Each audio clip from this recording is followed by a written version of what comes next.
बिस्मिल्लाहिर्रहमानिर्रहीम। मेरा नाम डॉक्टर इफ्तिखार हैदर है। मैं प्रोफेसर हूँ department of medicine, now university of health sciences में। मैं वाइस प्रिंसिपल भी हूँ यहाँ school of post graduate studies, now university of health sciences.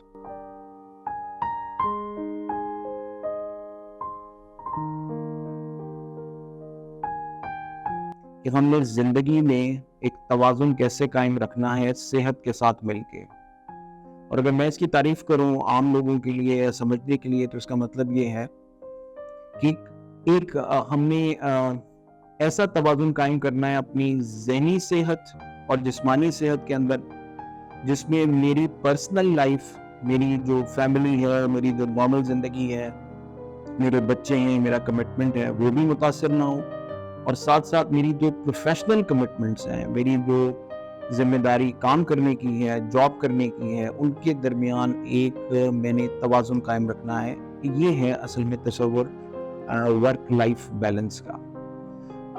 आम लोगों के लिए वर्क लाइफ बैलेंस को समझना इसलिए भी ज़रूरी है कि आजकल बहुत सारी बीमारियों में इसका एक ज़बरदस्त हिस्सा है। हम एक साइड पर हैं और एक्सट्रीमली अपनी प्रोफेशनल लाइफ को टाइम देते हैं, हम बहुत मसरूफ़ हैं, काम कर रहे हैं। लेकिन दूसरी तरफ जो हमारी पर्सनल लाइफ है, जो मेरी फैमिली लाइफ है, जो मेरा लेजर है, जो मेरा बच्चों के साथ वक्त है, वो सारा इस बुरी तरह मुतासर हो रहा है कि मैं उसको हेल्दी नहीं कह सकता कम अज़ कम।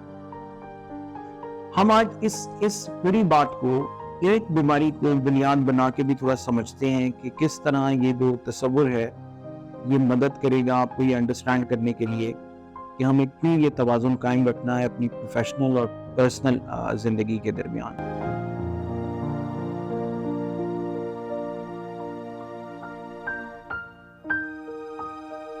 जिसको हम गर्ट कहते हैं, इसको मैं पहले अंग्रेजी में बोलता हूँ गैस्ट्रोएसोफेजियल रिफ्लक्स डिजीज। आसान लफ्ज़ में आप में बहुत सारे लोग इसको खुद समझते भी होंगे क्योंकि ये बहुत कॉमन प्रॉब्लम है। इसमें तस्वुर ये है कि जो हमारी ग़िज़ा की नाली का पहला हिस्सा है, जो गर्दन से लेके सीने से गुजर रहा है और फिर मैदा स्टार्ट होता है। अल्लाह ताला का निज़ाम ये है कि जब हम कोई खाना लेते हैं, कोई चीज़ लेते हैं, तो वो नीचे जाने के बाद स्टमक के दोनों सिरों पर कुछ इस किस्म के पर्दे लगाए हैं कि वो सिकुड़ के बंद हो जाता है और हम चाहते हैं कि वो बहुत देर वहाँ पर टकराएं आपस में, ग़िज़ा नरम हो जाए और उस पर तेज़ाब एक अपना असर डालता है। गर्ड का मतलब ये है, इस बीमारी का मतलब ये है कि जो ऊपर वाला पर्दा है, जो ग़िज़ा की नाली और इस मैदे के स्टार्ट पर है, वो थोड़ा सा रिलैक्स रह जाता है, खुला रह जाता है, जिसके नतीजे में मैदे से वो ग़िज़ा के अज्जा जिन पर तेज़ाब मौजूद होता है, वो वापस हमारी ग़िज़ा की नाली में आते हैं। और आपने देखा होगा कि सबसे ज़्यादा परेशानी ये होती है, जिसमें हम ग्लव्स इस्तेमाल करते हैं, कि सीना जल रहा है। कुछ मरीज आके कहते हैं डॉक्टर साहब यहाँ हलक तक मेरे आग लगी हुई है। कभी कभी ऐसा होता है कि वो ग़िज़ा के टुकड़े जिनमें वो तेज़ाबियत का एलिमेंट होता है, हम उसे बाकायदा मुंह में फील कर रहे होते हैं। इस बीमारी को हम कलेक्टिवली कह लीजिए या इन सारी अलामात के तनाजुर में हम इसे गैस्ट्रोएसोफेजियल रिफ्लक्स डिजीज कहते हैं। आज इस उन्वान पे कि वर्क लाइफ बैलेंस क्या है, इस बीमारी का इंतखाब इसलिए किया है कि इसका, इस तस्वुर को जो अभी हम बात कर रहे थे, इसका इस पर बड़ा असर होता है। हम ये नहीं कह रहे कि आपके वर्क लाइफ बैलेंस यानी जिंदगी में मेरे प्रोफेशनल और मेरे पर्सनल कमिटमेंट से ये बीमारी होती है अगर इसमें डिसबैलेंस हो, नहीं, बल्कि हम ये कह रहे हैं कि अगर ये इम्बैलेंस रहेगा तो उसका आप देखिए गर्ट पर क्या असर होता है। अब मैं इसको दो हिस्सों में तकसीम करता हूँ। पहला हिस्सा वो है कि अगर फेस कीजिए मैं स्ट्रेस्ड हूँ, मुझे एंजाइटी है, मुझे डिप्रेशन है, मैं तर्जुमा करता हूँ, मेरे ऊपर बहुत ज़्यादा जॉब का प्रेशर है, अपने काम का प्रेशर है, मेरी बहुत ज़्यादा कमिटमेंट है, सुबह से मैं निकला ऑफिस के बाद फिर मेरे ऊपर ये स्टार्ट हो गया, जिनके बच्चों को लेना है, फिर ड्रॉप करना है, ट्रैफिक के मसाइल, फिर मुझे इवनिंग की कमिटमेंट, देन मुझे कहीं और जाना है, मैं रात तक एक कॉन्टिन्यूस स्ट्रेस में रहता हूँ। ये स्ट्रेस गर्ड में क्या करेगा, मेरी इस बीमारी में क्या करेगा? डेफिनेटली जब स्ट्रेस रहेगा तो मेरी ईटिंग हैबिट्स खराब होगी। ईटिंग हैबिट्स इस तरह से खराब हो जाएंगी मेरी कि अब मेरे पास दिन में टाइम नहीं है, मेरा कोई मील का पैटर्न नहीं है। अब मैंने कहा यार मुझे तो जाना है क्योंकि ये काम मुझे मुकम्मल करना है, चलिए अभी जो अवेलेबल है मैं खा लेता हूँ। अब इसमें मैंने समोसा ले लिया, मैंने सैंडविच ले लिया, कभी मैंने बिस्किट ले लिया और कभी मेरा मील का टाइम हो गया, मुझे पता ही नहीं है। मैं कह रहा हूँ मैं देर में लेता हूँ, अभी तो मुझे वहां पहुंचना है। ये मेरे गर्ट को वर्स करेगा।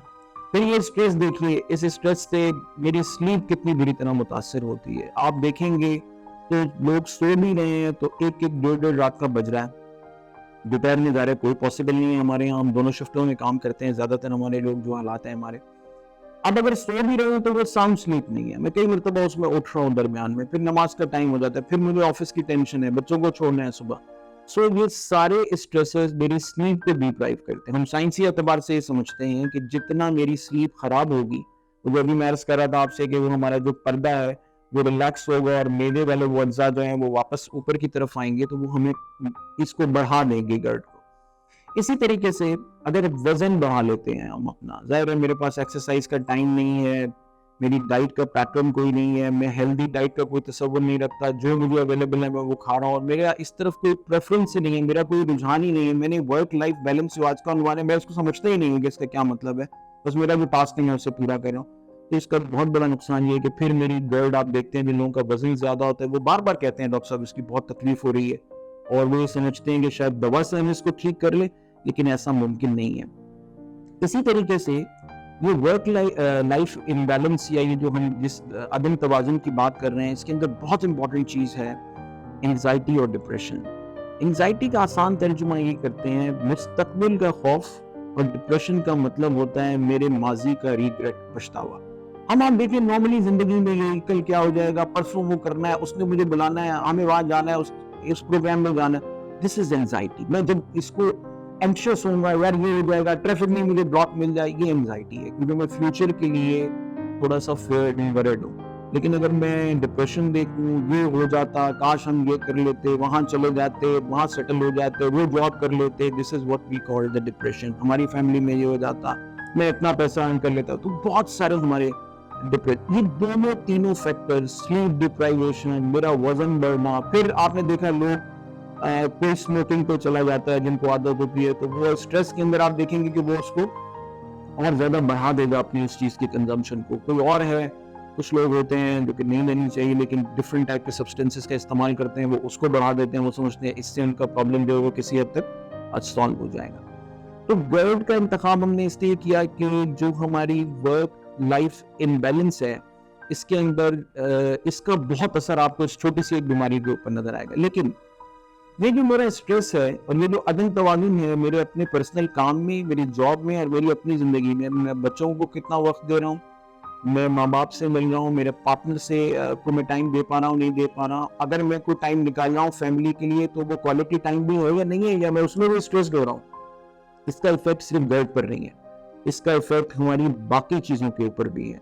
जैसे मिसाल के तौर पर आपने देखा कि खाली स्ट्रेस की बात, डिप्रेशन की बात आप गर्ड में नहीं करेंगे, स्ट्रेस और डिप्रेशन और एंजाइटी मेरे बीपी को डिस्टर्ब करेगी, मेरे कार्डियोवास्कुलर प्रॉब्लम, आज आपने देखा कि कार्डियक डिजीजेस जो है वो किस तेजी से राइज हो रही है, तो इसमें एक फैक्टर ये है। इसी तरह वर्क स्ट्रेस, अगर मेरे सारा दिन जॉब है, लैपटॉप है, डिवाइसेज है, मस्कुलोस्केलेटल प्रॉब्लम्स कितनी हो रहे हैं। हम क्लिनिक में देख रहे हैं बहुत सारे लोग आते हैं गर्दन को पकड़े हुए हैं, छोटे छोटे बच्चे आ रहे हैं बिकॉज वो सारा दिन डिवाइसेस के ऊपर है।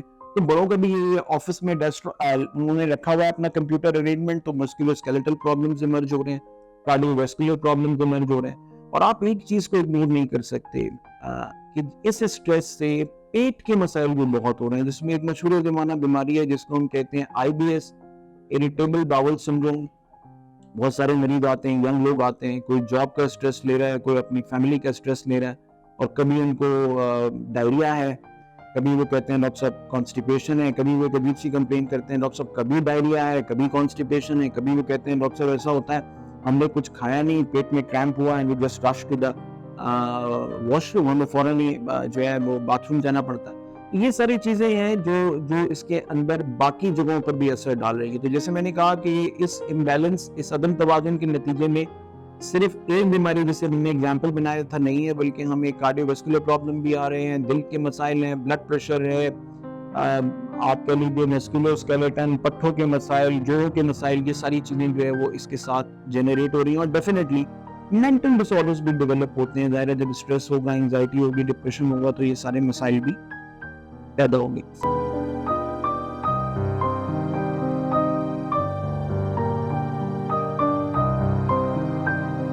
अब ये भी आपने बात सुनी है कि मेरा वर्क लाइफ बैलेंस बहुत देर से आप सुन रहे हैं, मैं इसमें तवाज़ुन कैसे कायम करूं, क्या इसके लिए मुझे क्या करना चाहिए, मेरे पास क्या क्या मैं दवा खाना शुरू कर दूं इसके लिए? जी ठीक है, आपकी अगर कोई बीमारी है आप उसके लिए दवा लें, लेकिन एक बहुत इंपॉर्टेंट चीज है जो आपको खुद से करनी है, और जब तक वो आप ऐड नहीं करेंगे तो आपकी कोई दवा आपकी मदद नहीं करेगी। मिसाल के तौर पर यही दर्द जिसकी मैं बात कर रहा हूँ, अगर कोई ये कहे कि मैं इसके लिए 4 दवाइयां इस्तेमाल कर रहा हूँ डॉक्टर साहब मैं ठीक नहीं हो रहा, तो वो ठीक नहीं होगा।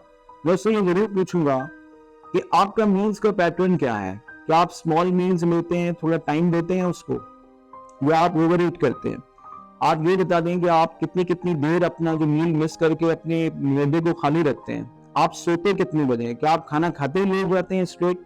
ये सारे जो फैक्टर्स हैं जिनको हम जब तक काउंटर नहीं करेंगे ये सारे मसाइल हल नहीं होंगे। अब मोटी मोटी बातें ये हैं कि मैं अपना वर्क स्ट्रेस कैसे कम करूं, हम दोनों पार्ट केस को देखते हैं।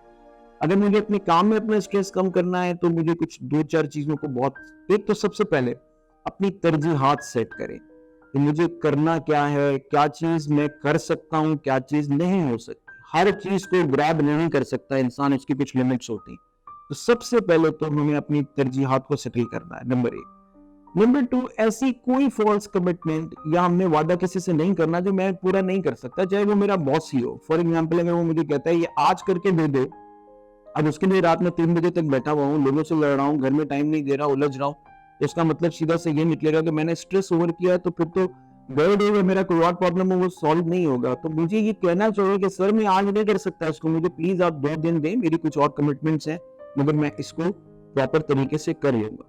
तीसरा, जब आप अपनी एक तरजीहात सेट करते हैं, अपने अपनी कमिटमेंट्स को डिफाइन कर लेते हैं, फिर आपको ये कहना आना चाहिए कि कहां पर आपने वो करना है। कोई ऐसे फॉल्स आप लोगों से कमिटमेंट ना करें जो आप पूरी नहीं कर सकते। फिर आप अपनी लाइफ को इस तरह पैटर्नाइज करें कि एक्सरसाइज का टाइम निकालें, आपके पास लेजर का टाइम होना चाहिए, आपके पास फैमिली के साथ बैठने का टाइम होना चाहिए। जब तक आप इन कंपोनेंट्स को ठीक नहीं करेंगे, आप स्ट्रेस ठीक नहीं करते, आप अपनी स्लीप ठीक नहीं करते, आप खाने के बाद फौरन सो जाते हैं, आप हाई स्पाइसी फूड्स ले रहे हैं, आप बहुत ज्यादा ओवर यूज ऑफ केचप है, आप ये जो हाई पोटेशियम डाइट्स हैं ये ले रहे हैं, तो कभी भी आपको इधर से गर्ड जो है या कोई और बीमारी जो है उसमें आप कोई हेल्प हासिल नहीं कर सकते। तो कंसेप्ट ये है कि अगर आप इंप्रूव करना चाहते हैं, तरजीहात सेट करें, अपना प्रॉपर स्केड्यूल बनाएं, आपकी स्लीप का टाइम होना चाहिए, आप एक्सरसाइज का जरूर कोई वक्त निकाल लें, मील के पैटर्न डिसाइड करें, उसकी प्रॉपर टाइमिंग होनी चाहिए और उसके लिए आपको टाइम निकालना चाहिए।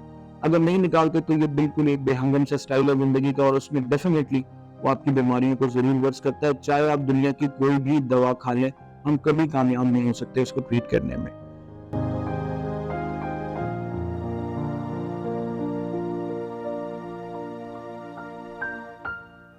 अब दर्द की स्पेसिफिक अगर आप बात करें कि डॉक्टर साहब ये जो बीमारी थी जिसके रेफरेंस से हम ये काम और अपनी पर्सनल जिंदगी का एक ताल्लुक बना रहे थे, तो हमारे पास बहुत सारे इसके ट्रीटमेंट के तरीके हैं, लेकिन फिर इसे 2 हिस्सों में तकसीम रखिएगा। आप एक डॉक्टर के पास जाते हैं, वो आपको एंटासिड तेजाबियत की दवा लिख देता है, वो आपको आजकल जो हमारी दवाइयाँ जिन्हें हम उससे ज्यादा बेहतर मानते हैं, प्रोटॉन पंप इनहिबिटर्स, हम वो लिख देते हैं मरीजों को, मरीज खा रहे होते हैं और उनकी तबीयत बेहतर भी हो जाती है। लेकिन आप देखें वो परमानेंट सॉल्व नहीं होता प्रॉब्लम। तो उसके लिए कई मरीज ऐसे डेवलप कराएंगे कि मैं दवा ले रहा हूँ लेकिन मुझे तो अभी भी हो रहा है, मेरी तो फ्रीक्वेंसी उतनी है, मुझे तो अभी भी एसिडिटी आ जाती है। तो फिर हम उनसे यही सवाल पूछेंगे, आज वर्क लाइफ इम्बैलेंस वाला आप देखें ज्यादातर लोगों में ये निकलेगा कि स्लीप से पूछेंगे आप कितनी देर सो जाते हैं, तो सब सोने का टाइम नहीं मिलता। आप उससे कहेंगे आप एक्सरसाइज के लिए वक्त निकालते हैं, टाइम ही नहीं मिलता। इसी तरीके से फैमिली के लिए कोई एक दिन निकालने का उसके पास टाइम नहीं होगा। और फिर ये जो हमारी टेंडेंसी है फास्ट फूड, अब मेरे पास वक्त ही नहीं है, तो मैंने कहा यार जैसे करें यहाँ से बर्गर पकड़ लो, मैं ये खा लेता हूँ, सो आज इसे पे गुजारा कर लेते हैं, फिर देखते हैं शाम में घर पहुंचेंगे तो जैसा हो। तो जब तक मैं इन चीजों को साथ में सेटल नहीं करूंगा, I mean what we call life style modification, में थोड़ी सी इसमें तब्दीली नहीं लाऊंगा, इस तवाज़ुन को ठीक नहीं करूंगा, तब तक मैं एक एग्जाम्पल के तौर पर गर्ड को बिल्कुल ठीक नहीं कर सकूंगा। अब ये जो गर्ड जिस प्रॉब्लम का हमने शुरू में जिक्र किया था, इसको का इलाज हम कैसे करें, फिर मैं वही अर्ज करूंगा कि इसको 2 हिस्सों में तकसीम करें। एक तो हमने दवाइयां देनी है, इन दवाइयों के अंदर आप सारे लोगों को पता है अक्सर आते भी हैं मरीज, कुछ तो खुद भी लेना शुरू कर देते हैं, उसमें कुछ हम एंटासिड्स देते हैं जिनको जो असल में तेजाबियत को कम करते हैं। फिर हमारे यहाँ दवाइयों का एक ग्रुप है जिसको हम कहते हैं प्रोटॉन पंप इनहिबिटर्स, उसकी मुख्तलिफ दवाइयाँ हैं, वो लोग खाते हैं, मगर उसके बावजूद भी पेशेंट को प्रॉब्लम्स रहते हैं और मसाइल रहते हैं। इसी तरह एक और दवाइयों का ग्रुप है जो हम साथ में रखते हैं, जिसको हम कहते हैं जिसमें आइटोप्राइड बहुत इम्पॉर्टेंट है। उसका एक फ़ायदा हमें बड़ा ये होता है कि वो आपकी आंतों की मूवमेंट को बढ़ाती है, धक्का लगाती है आगे। तो ये जो एक ब्लोटिंग की फीलिंग है, बहुत मर्तबा लोग करते हैं कि खाना खाया और डॉक्टर साहब नहीं रखा हुआ, एक बड़ी कंप्लेन है, उसमें भी हमें हेल्प मिलती है। और आगे जाकर अगर आप देखें तो इसको इस तरह ध्यान में रखें कि गर्ड जो है कुछ कॉम्प्लिकेशंस भी करती है, इतनी बड़ी कॉम्प्लिकेशंस भी बार दफा करती है कि हमें उसका ताक़ुब भी करते रहना चाहिए। लेकिन ये एक हिस्सा था, और जो दूसरा हिस्सा है वो आपकी जो अभी वर्क लाइफ हम बात कर रहे थे। जैसे फर्ज करें अगर मैंने क्वालिटी स्लीप, मेरे पेशेंट ने उसने अच्छे से अपनी नींद को पूरा नहीं किया, मेरे पेशेंट ने वजन का ध्यान नहीं रख, मेरा पेशेंट अभी भी स्मोकिंग उसी तरह से कर रहा है, मेरा पेशेंट अभी भी स्पाइसी फूड का कंजम्पशन कर रहा है, तो चाहे मैं उसे आइटोप्राइड दूं, चाहे मैं उसको पीपीआई पे रखा हुआ है मैंने, चाहे उसको मैंने एंटासिड्स ऐड किए हुए, मेरा पेशेंट रिस्पॉन्ड नहीं करेगा। तो फिर हम वापस पलटते हैं उसी बैलेंस के ऊपर कि दवा अपनी जगह है, लेकिन साथ में हमें जो काम करना है वो लाइफ स्टाइल मॉडिफिकेशन करनी है। और एंड में फिर से मैं कंक्लूड करूंगा कि ये वर्क लाइफ बैलेंस का मतलब ये है अपनी जो ज़ाती ज़िंदगी है, जो पर्सनल लाइफ है, उसके जो हिस्से हैं जिसमें मेरी फैमिली है, मेरे बच्चे हैं, मेरा क्वालिटी स्लीप टाइम है, मेरा लेजर टाइम है, उसमें और मेरा जो प्रोफेशनल काम है, करियर है, मेरी जॉब की रिक्वायरमेंट्स हैं, उनके दरमियान एक हमें सेहतमंद तवाज़ुन कायम रखना है। उसका फ़ायदा सिर्फ हमें मेंटल हेल्थ का नहीं होगा, बल्कि हमारे जो डिसऑर्डर्स हैं, बीमारियां हैं, जैसे हमने गर्ड का तस्करा किया, उसको मिसाल बनाकर किया, उसमें बहुत सा फ़ायदा हमें उसके साथ होगा। बहुत शुक्रिया।